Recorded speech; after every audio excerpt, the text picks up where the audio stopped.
Dollar हमेशा बढ़ता और अपना भारतीय रुपया हमेशा घटता क्यों है? एक जमाना था जहां 1 रुपए की कीमत बहुत थी।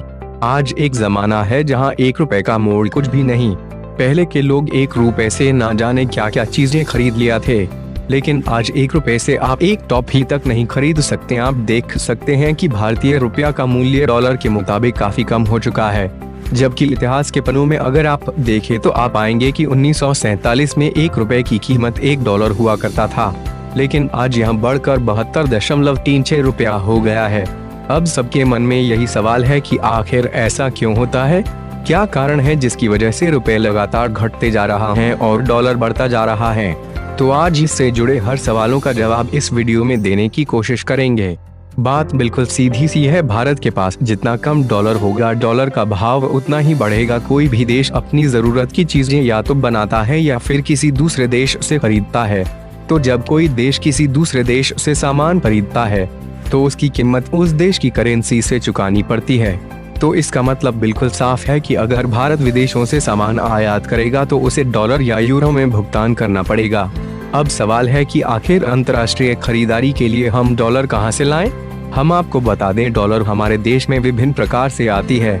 जैसे जिस तरह भारत देश किसी भी देश से सामान खरीदता है तो उस देश की करेंसी से उसका भुगतान करता है। ठीक उसी तरह अगर हम अपना सामान विदेशों में बेचते हैं तो हमें वहां से डॉलर मिलता है। विदेश की कंपनियां जब हमारे देश में कारोबार लगाती है या फिर किसी शेयर बाजार में अपना पैसा लगाती है तो वहां से भी हमें डॉलर की प्राप्ति होती है।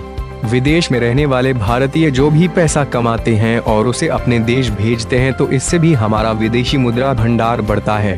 यहाँ से तो एक बात समझ में आ रही है कि विदेशों से खरीदारी करने पर हमें डॉलर चाहिए होता है, इसलिए जरूरत होती है कि हम ज्यादा से ज्यादा डॉलर को बचा कर रखें। इसे हम विदेशी मुद्रा भंडार भी कहते हैं। लेकिन किसी कारणवश यह भंडार खत्म हो जाता है तो यह हमारे लिए बहुत बड़ी समस्या उत्पन्न कर सकता है।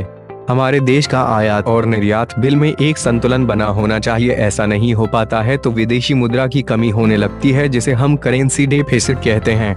लेकिन अभी भी यह सवाल बना है कि आखिर रुपए को मजबूत करने के लिए हमें क्या करना होगा। सबसे पहला कारण यह है कि अपने देश में ज्यादा से ज्यादा प्रोडक्शन बढ़ाना होगा ताकि हम अपनी चीजें विदेशों में भेज सकें।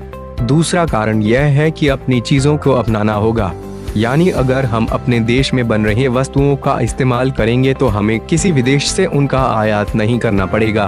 हम बड़ी मात्रा में तेल का आयात अन्य देशों से करते हैं क्योंकि देश में तेल का उत्पादन मांग के अनुसार नहीं है।